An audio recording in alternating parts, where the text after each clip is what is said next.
All right guys, it's Victor Isibo as usual. Here we make reviews of make money online and offline opportunities. If you love stuff like this, do well to subscribe to the YouTube channel, turn on the bell notification icon so that you'll be the first to know when I do another video. And to my returning subscribers and viewers, salute. It's a pleasure having you back on this YouTube channel. Disclaimer, I'm not an investment advisor. Do your own due diligence always. I shall not be responsible for your financial decisions. And now that I've gotten that disclaimer out of the way, today we are reviewing USDD.io. Okay? And we're right here on their website. And you're seeing some statistics here.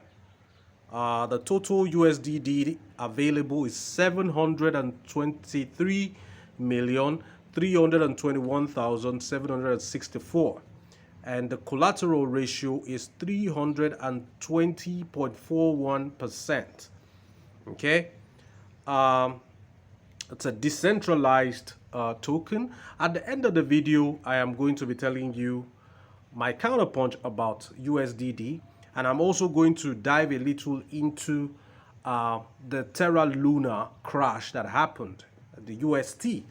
We need to talk about that because this is something similar to the massive historical collapse of the Terra Luna. So this is something that is similar to that, and there is always something to learn from the past. Okay, and so we'll do all that as the video progresses. But in the meantime, let us interact with the website of USDD.io.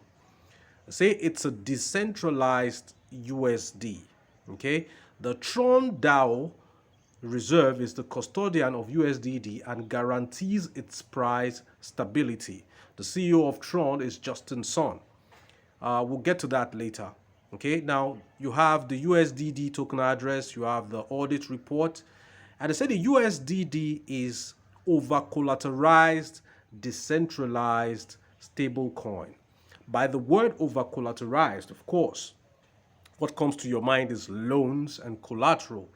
When an asset is over-collateralized, it gives some form of protection to the creditor.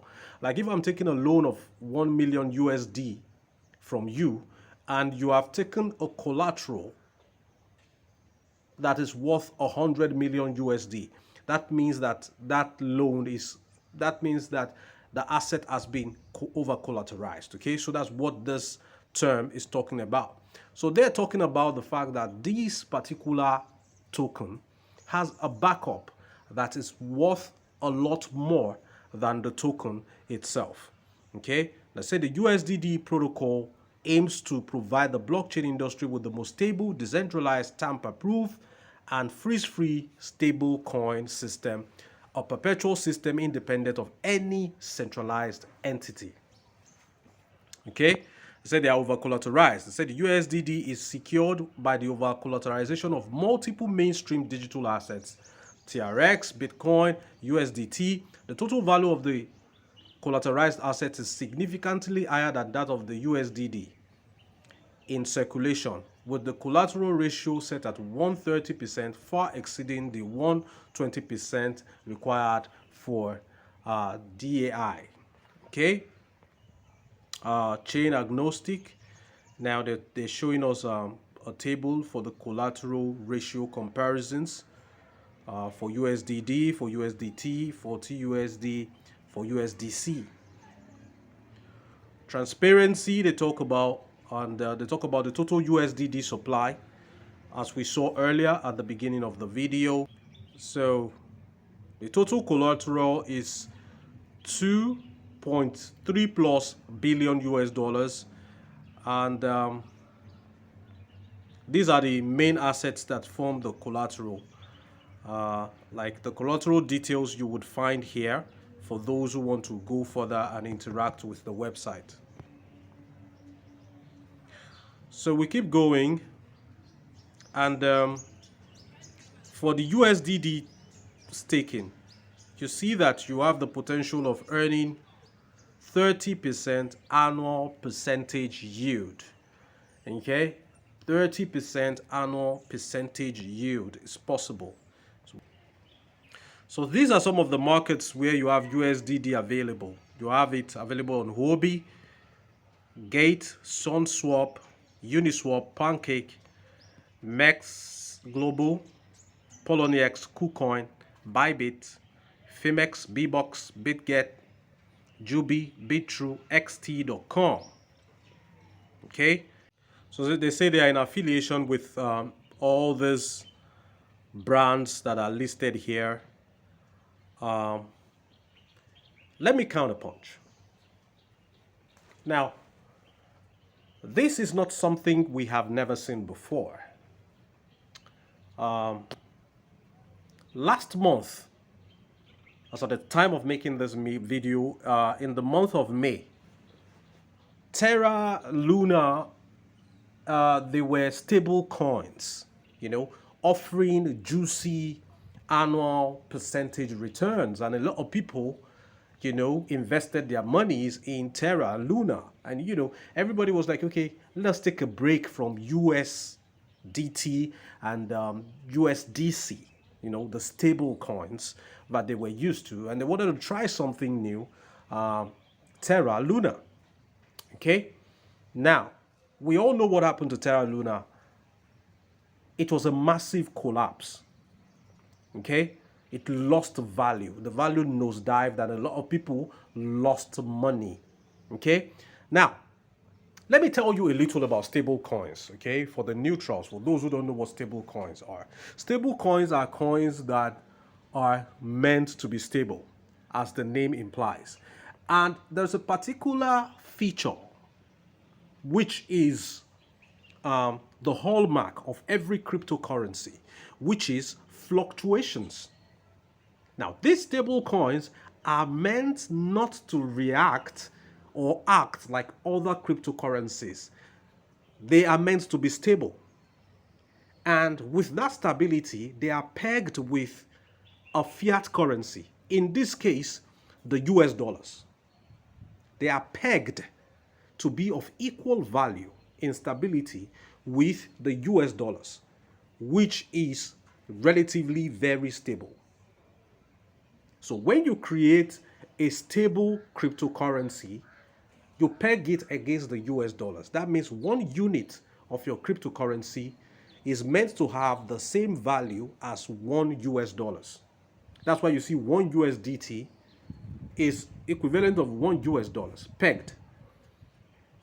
1 USDC is equivalent of 1 US dollars, pegged.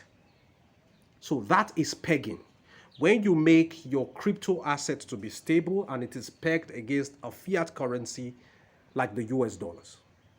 Now, there is a phenomenon which is the opposite of pegging that is called depegging. And depegging means when the price of your stable coin nosedives and falls below the value of 1 unit of the fiat currency it was pegged with. Okay? When the value of your cryptocurrency falls below 1 US dollars, that is called depegging because it has lost value. It's no longer stable. 1 US dollars is supposed to be equal to 1 unit of that, your so-called stable cryptocurrency. So when the value, for instance, falls from 1 US dollars and falls to like 20 cents, that is depegging. Okay? And that is essentially what happened to Terra Luna. It was depegged and, the value went down. So what were the things that led to the depegging of Terra Luna?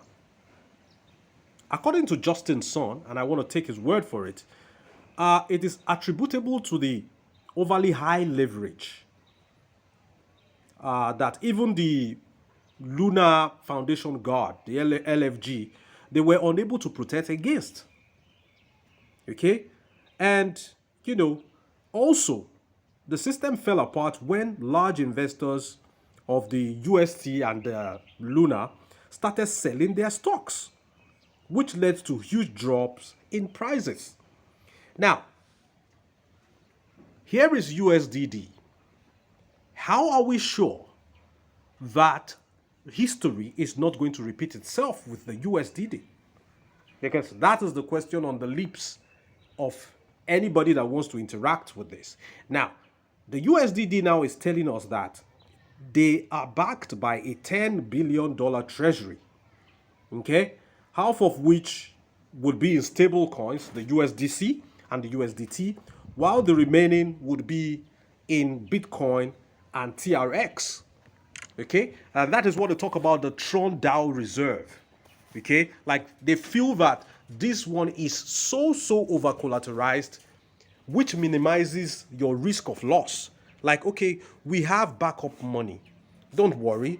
If our cryptocurrency, our stable cryptocurrency happens to depeg for any reason whatsoever, we have backup money that will cushion that effect and, take it back up where it should be. And that's what they're telling you. And let me counterpunch. Do I think that USDD is not going to go the way Terra and Luna went? I would say that the USDD has an extra security feature or layer that the Terra Luna did not have. Of course, $10 billion backup funds is massive. But the truth is, whenever something collapses or a business model fails, the new guys that come into the system, they make corrections on that particular failure, on that shortcoming, on the shortcomings of the former platform. They make it better and they launch their own. And now on the surface, because they just launched, you may not see their own shortcomings. Experience is what is going to show you what the shortcomings are. And when experience shows you the shortcomings of your model, by that time, a lot of investors have lost money already. You learn your lesson and you go away and come back with something better next time. So it is going to take very critical analysis from very, very strong and highly critical crypto heads to be able to pick the loopholes in USDD. But ultimately, I'm going to give a general advice. The Terra Luna frenzy and the hype died when the tokens collapsed massively. There is the supreme law of investment. Do not invest what you cannot afford to lose. That keeps you safe, irrespective of what level of risk you're interacting with. Now, USDD appears to be perfect now. They have corrected the mistakes of the Terra and Luna. Don't get carried away. Their own mistakes and loopholes are going to be exposed by a crash. And when there is a crash, we go and investigate while it crashed. Then we take notes. Then in the next one, we correct and mitigate against those things. And the next crash is going to expose the ones that we did not take cognizance of.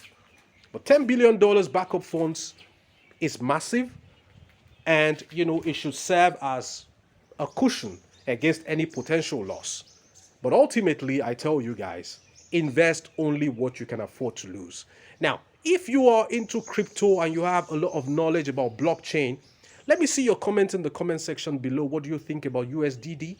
Do you think it's something that is worth, investing massive funds into? What are your projections of the USDD token? Let me see your comments in the comment section below. Till I see you in the next one, I remain Victor Isibo. It is bye for now.